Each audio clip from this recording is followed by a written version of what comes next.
Boom to the hay, all you sports fans out there in the Tubosphere. Welcome to the One Man Sports Rant. I am your host, Will, the alternative ESPN Sports Thrill. Talking about opening day, big day in America, America's pastime, baseball-wise. You see our Pi Kappa Alpha, sweethearts, U of U chapter, Alpha Tau. Giving you props. Okay, so just a reminder, mostly to you new viewers or would-be subscribers, my subscribers already know this, but the OMSR One Man Sports Rant is a show. It has to be done this way. Little thing called the DMCA or DMCA. It goes by either acronym. The Digital Millennium Copyright Act. And we adhere to it by strict standards around here. And you need to know this because we have to do a show. It's not my first choice. So much easier 2 years ago, especially with Major League Baseball. They're like fanatical about anything beyond 10-second clip bits. I mean, I had a hell of a time 2 years ago World Series. They were blocking 30-second clips. Big moments from that World Series. Napoli's home run and so forth. Dude from St. Louis who was the GOAT one night and the hero the next. And all that. So the Digital Copyright Millennium Act gives copyright protection to events such as the OMSR covers, being a pro bono sports show, but it also allows those of us who do aforementioned amateur professional sports. Amateur professional? I don't know, can you say that? You know what I'm saying. And in order to cover more than 30-second big clip type deal, there has to be an amalgamation of original content with the original content that you're using. So the DCMA covers, fair use standard, minimal use, derivatives. You could also say no money exchange in hand. So we adhere to that big time around here. Alright, so I'm doing a customized show for baseball. I'm going to use this as the baseline for the build-up to the hype. Baseball tonight, which was this morning, Monday morning, that being April 1st. Hey, happy divorce day for Will. Yeah, April Fools, got divorced many years ago. My ex-wife was cool at the time. I mean, nobody gets married thinking they're going to get divorced. Anyway, and then we're going to cover the highlights of the games being covered, the big-time rivals in MLB history. The Red Sox going down to New York. We're going to talk about their woes, and then we'll show some briefer, but mostly the highlights from San Francisco coming down here to LA. All right. So one more little bit of legality to cover. This show is copyright to the OMSR. Brief video highlights courtesy to ESPN, CBS, ABC, Fox, and or MLB Network. The OMSR does not own these video highlights, but does own all the other original content and the overall concept herein, thereof, therefore, most rights reserved. Okay, so you saw a little prop we have here. This is from 1962. Sure I got it up right. Houston Astros baseball. They actually won last night. Yes, today's opening day, but they won having switched leagues, like political parties, last night for the first time in 7 years. So congrats to them. You also see here Kim Pak, our oracle to the sports gods. This guy's 18-4, going back the last 2 years, back to Generation 1 of the One Man Sports Rant. He's pretty darn good with baseball. He's kind of sucked at basketball, but college football he's very good at as well.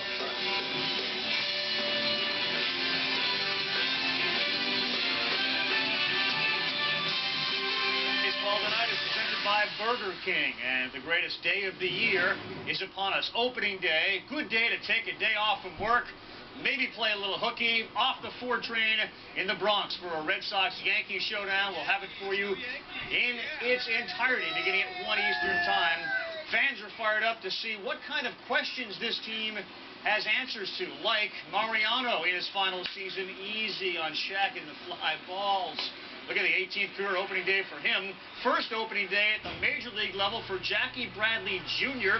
He'll hit 8th for the Red Sox. A couple years ago, he was a College World Series MVP for South Carolina. And for the first time ever, the Yankees and the New York Mets opening at home on opening day. Hey, the Mets and Padres, and by the end of the day, one of them will definitely be in first place. Yankees and Red Sox will start things off. Baseball tonight getting set to roll. Bill Knack is ready. Opening day. When America's pastime doffs its cap to everyone's springtime. When fighter jets come screaming over diamond-set cities across the land. Wing blades flashing in the sun. A day of ball yards everywhere festooned with flags and bunting. Of peanuts and Cracker Jack. Of burgers and hot dogs by the thousands. A day of baseball rivalries renewed. Dodgers versus Giants. Red Sox versus Yankees. Mustard versus ketchup. A day of old rituals. Of bats cracking and turnstiles clicking. When baseball's ancient clock is set anew.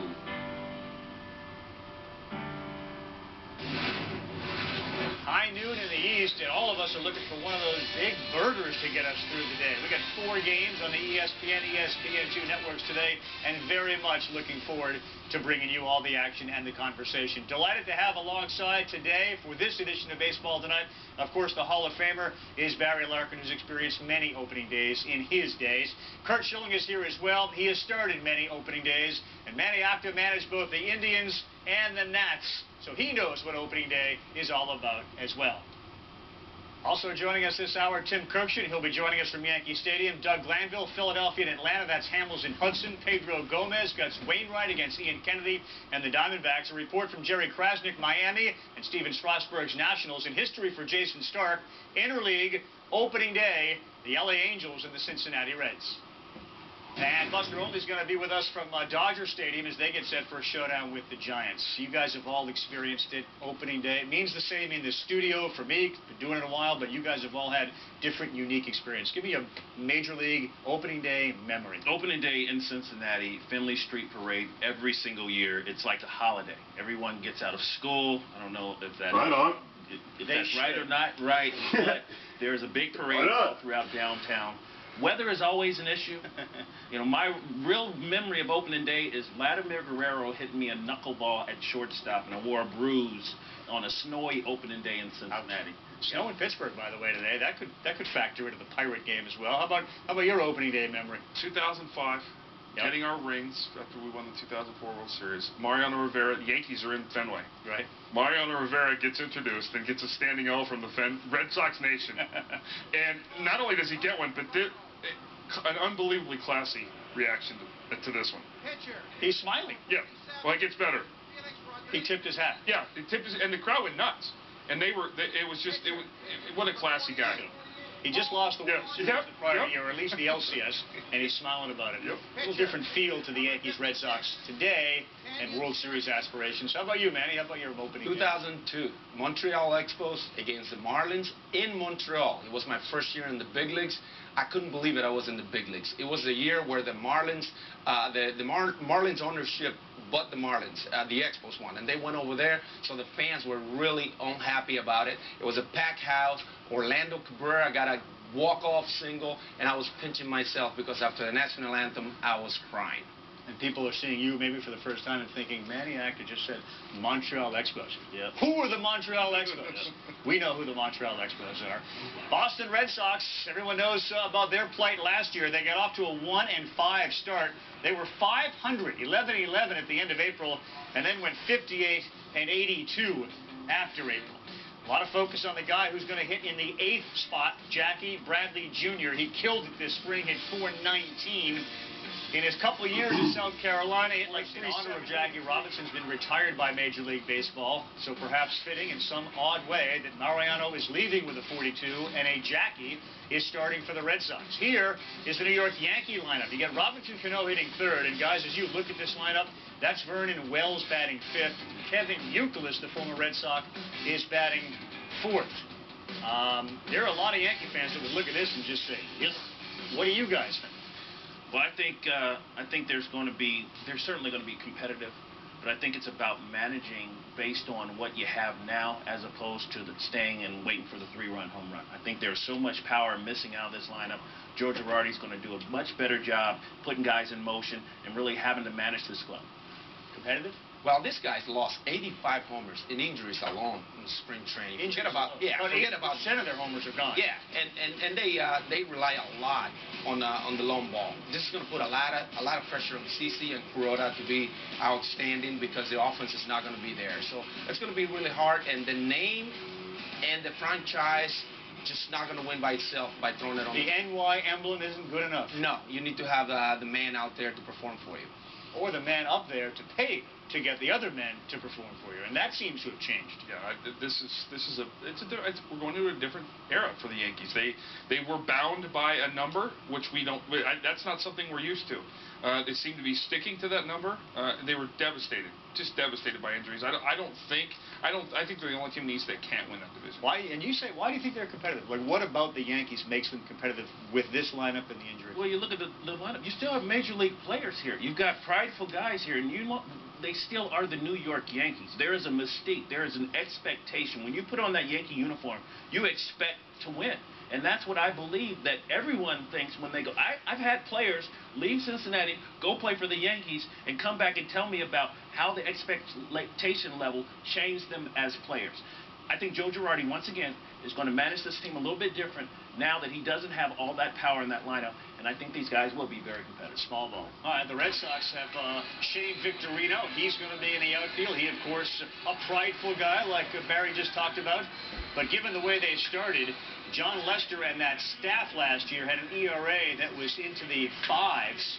There seems to be as much pressure on a John Lester as far as sort of framing the entire season as maybe anybody out there. Because if he goes out and lays an egg, right away you can see them going down the drain up there in New England of it's the same thing again. And it feels like it should be different. You know, and we've talked about this. I put very little weight in spring training numbers. I've said with pitchers, I just want you to get your innings in and get through spring training healthy. There are some numbers I do put weight in, and I thought he had a monster spring. And a monster spring, and that will translate to the season. He's one of those guys. He'll be one of the 4 or 5 guys being talked about for the Cy Young this year. Yeah. At Yankee Stadium here in the Bronx, 61 degrees as we get set for the first pitch of the season. And Lou Piniella, former Yankee star and manager, about to toss out the ceremonial first pitch, greeted by CC Sabathia. And he bounced it.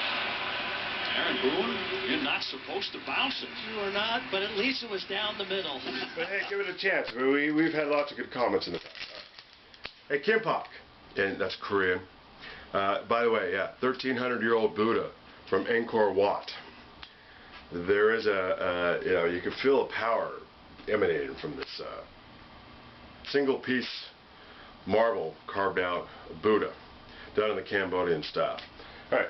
And he's named for a Korean grandmaster in my past and my woman's present. So, he who claims to be, like Sean Connery says in The Untouchables, who would claim to be that, which is not true.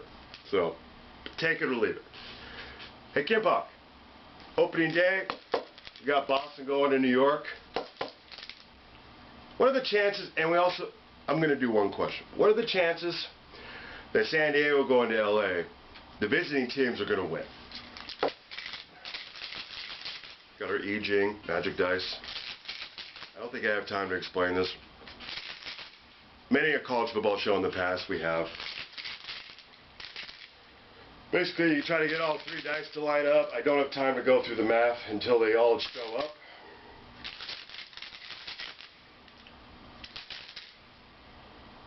So as you can see, we have a 6, 3, and a 2. Alright, so that's 9. Plus 2, that's 11 times 10, that's 110, divided by the number of dice, 3. So that gives it a 40, 39.5 type deal. So we'll say 40. Plus the number they add up to, which is 11. That's 51. Plus the number of dice, which is 3, 54. So Kim Pak is saying 54%. That the visiting teams are going to win. So that means Boston's going to win out, and San Diego coming down to LA is going to win out. All right.